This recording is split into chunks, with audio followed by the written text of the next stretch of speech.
نحمدہ ونصلی علی رسولہ الکریم اما بعد۔ صدر محترم، اساتذہ اکرام، مہمانان اعظام اور میرے عزیز ساتھیوں، ہندوستان کو طویل جد و جہد کے بعد آزادی کی نعمت حاصل ہوئی۔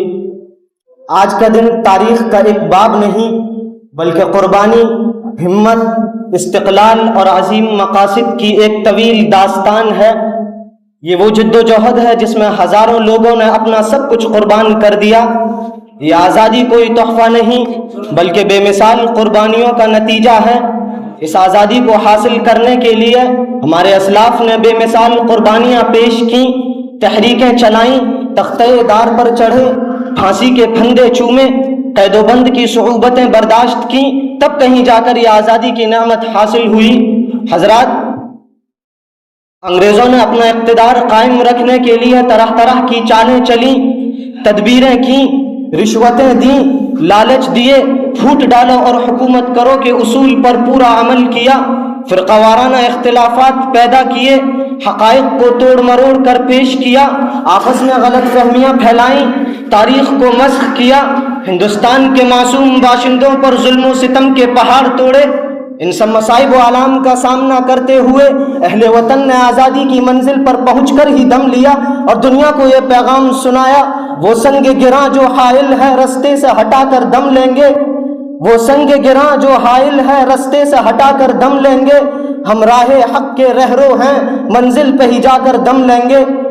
15 اگست 1947 کو ہمارا ملک انگریزوں کی غلامی سے آزاد ہوا۔ ہم نے بہت سوچ سمجھ کر جمہوریت کا راستہ اختیار کیا تاکہ مختلف مذاہب کے لوگ خود مختاری و آزادی کی دولت سے فائدہ اٹھا سکیں۔ حضرات، آزادی کے فوراً بعد یہ حقیقت کھل کر سامنے آئی کہ آزادی حقیقت میں ہمارے لیے جدید غلامی کا پیغام تھی۔ نئے سیاستدانوں کی آمد ہمارے لیے مظلومیت کا پیش خیمہ تھی۔ پارلیمنٹ کے نئے ممبران ہماری بے بسی کی بولتی تصویر تھے۔ آزادی کے بعد ہم وطن کی تعمیر نو میں لگ گئے اور وہ غلامی کا نیا طوق بنانے میں مصروف ہو گئے۔ ہم اتحاد کی باتیں کرتے رہے اور وہ اختلاف و انتشار کا نیا خمیر تیار کرتے رہے۔ ذرا اٹھاؤ تاریخ اور موازنہ کرو ہندوستان کے دور غلامی کا اور آزاد ہندوستان کا۔ انگریزی دور حکومت کے بعد ہندوستانی سیاست نے ہمیں چین کی سانس لینے نہیں دیا۔ اگر 1857 کے بعد ہزاروں مسلمانوں کو پھانسی کے پھندے پر لٹکایا گیا تو 2002 کے مسلم کش فسادات میں انسانیت اور مسلمانوں کا قتل عام ہوا۔ اگر امرتسر کی خونی داستان سے انگریزی گولیاں شرابور نظر آتی ہیں تو 1980 میں مراد آباد کی عیدگاہ کی داستان دل خراش سے اندر کا دامن داغدار نظر آتا ہے۔ اگر 1942 میں پنجابی مسلمانوں کو گولیوں سے بھوننے کا الزام برطانوی سامراج کے سر ہے تو 1992 میں بابری مسجد کا انہدام آزاد ہندوستان کے ماتھے کا کلنک ہے۔ اگر 1860 میں 14,000 مسلمانوں کو جیل کی سلاخوں کا سامنا کرنا پڑا تو آج بھی بے گناہ مسلم نوجوان جیل کی کال کوٹریوں میں بند ہیں۔ قدم قدم پر ناانصافی کی گئی، کبھی ہمارے خلاف قانون سازی کی جاتی ہے، کبھی دیس نکالا کا پیغام دیا جاتا ہے، کبھی مسلم سیاست کو جڑ سے اکھاڑنے کی ناپاک سازشیں کی جاتی ہیں۔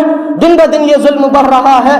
مسلم شناخت کے ساتھ اس ملک میں جینا دشوار بنا دیا گیا ہے۔ راہ چلتے انسان کو انسان نما درندوں کی بھیڑ شکار بنا لیتی ہے۔ سیاستدان اپنی نفرتی زبان سے ملک کے ماحول کو بگاڑتے ہیں۔ یہ ظلم کسی ایک طبقے تک محدود نہیں بلکہ اس کا دائرہ دن بدن بڑھتا جا رہا ہے۔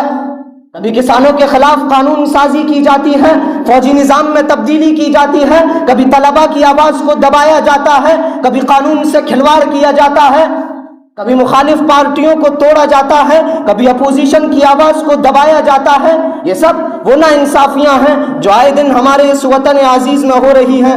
کہتے ہیں جس کو صورت آزادی وطن، کہتے ہیں جس کو صورت آزادی وطن، دراصل ایک پیکر بے جاں ہے آج کل۔ معزز سامعین بز، یہ آزادی وہ نہیں جس کا خواب ہمارے بزرگوں نے دیکھا، یہ آزادی وہ نہیں جس کے لیے بے شمار قربانیاں پیش کی گئی تھیں، یہ وہ آزادی نہیں جہاں ہم نے ایک دوسرے کے ساتھ مرنے جینے کی قسم کھائی تھی۔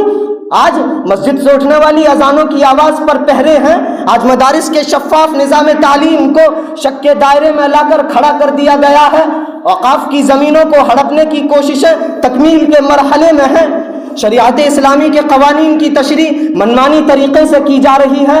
یہ سب وہ مسائل ہیں جس نے ایک ہندوستانی کو خوف و ہراس میں مبتلا کر دیا ہے۔ ضرورت اس بات کی ہے کہ آئین ہند پر مکمل طور پر عمل کیا جائے، قانون کی بالادستی کو تسلیم کیا جائے، ہر ہندوستانی کو اس کے حقوق دیے جائیں، کسی پر ظلم نہ کیا جائے، ذات پات کی بنیاد پر کسی کو نشانہ نہ بنایا جائے، اقلیتوں کے لیے ہندوستانی فضا کو پرامن بنایا جائے۔